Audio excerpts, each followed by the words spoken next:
Inscreva-se no canal Linha de Divisa, deixe seus comentários e acione as notificações. Deixa eu encher a sua paciência, meu amigo. Deixa eu encher a sua paciência de uma curiosidade, como leigo. E que, rapaz, então, é possível criar partículas em laboratório. Ok. Mas e de onde viria o calor? Sei lá, entre aspas, de onde viria a energia? Isso, você tem que colocar essa energia no sistema para conseguir fazer isso aí, né? Tá, mas de onde viria? O modelo do Big Bang não dá essa resposta. Tá.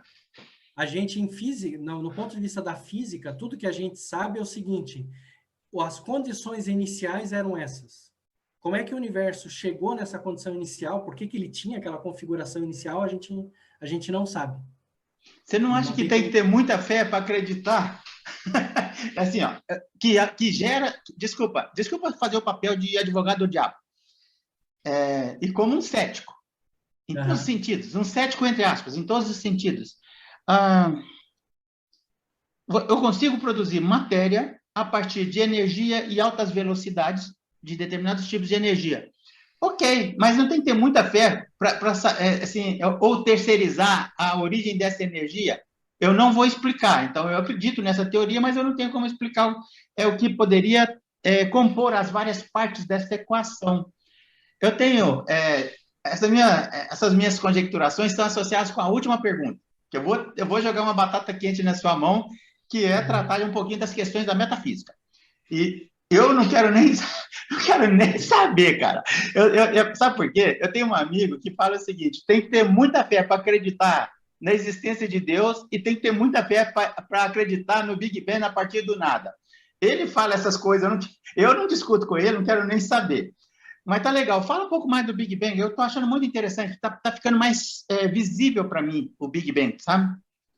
Então, uma coisa que a gente precisa entender é o seguinte: do ponto de vista da física, o que a gente consegue perceber é que o universo era muito quente há um tempo atrás. Isso é fato. Isso é fato. Sim, é fato. A gente tem uma prova experimental incontestável de que há 14 bilhões de anos atrás o universo era extremamente quente e denso. Na origem. Na origem. Essa prova incontestável se chama radiação cósmica de fundo. Se você olha para qualquer lugar do céu com um radiotelescópio, você vê como se a luz dessa época.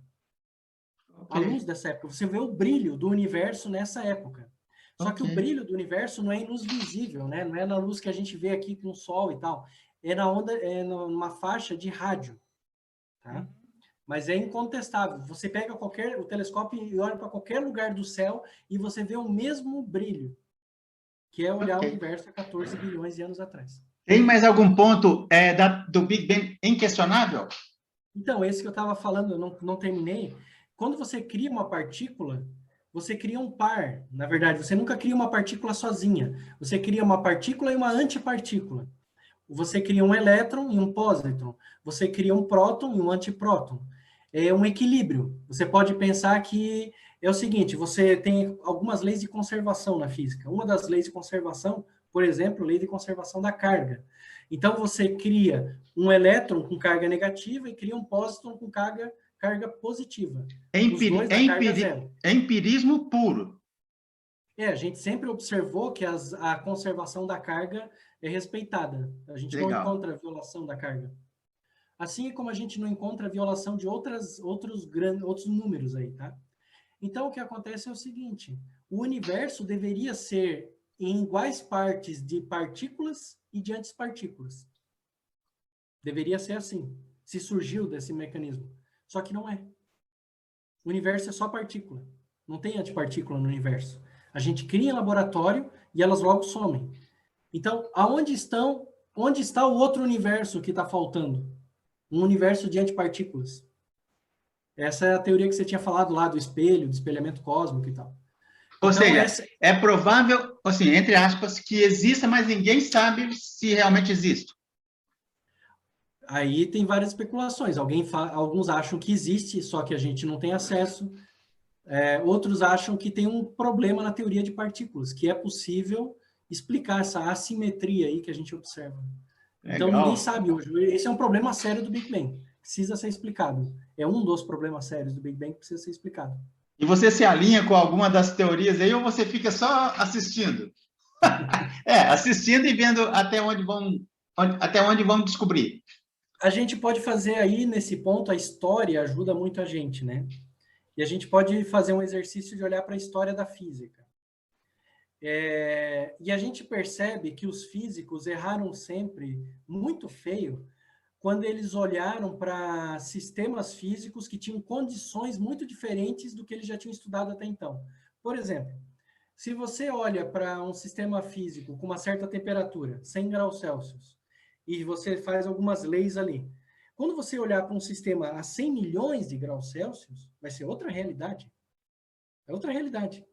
Então, se você pega as leis da física que você encontrou para 100 graus Celsius, você não pode aplicar para 100 milhões de graus Celsius. Você vai errar. Sim. Eu acho que é a mesma coisa. Eu acho que a física de partículas que a gente tem, ela está bem montada para, digamos assim, o intervalo de energias que a gente tem hoje nos laboratórios, nos aceleradores de partículas. Mas que o intervalo de energia que a gente tinha no começo, nesse universo quente, é muito maior. Então, a gente vai precisar descobrir uma nova física de partículas que funcione para isso aí.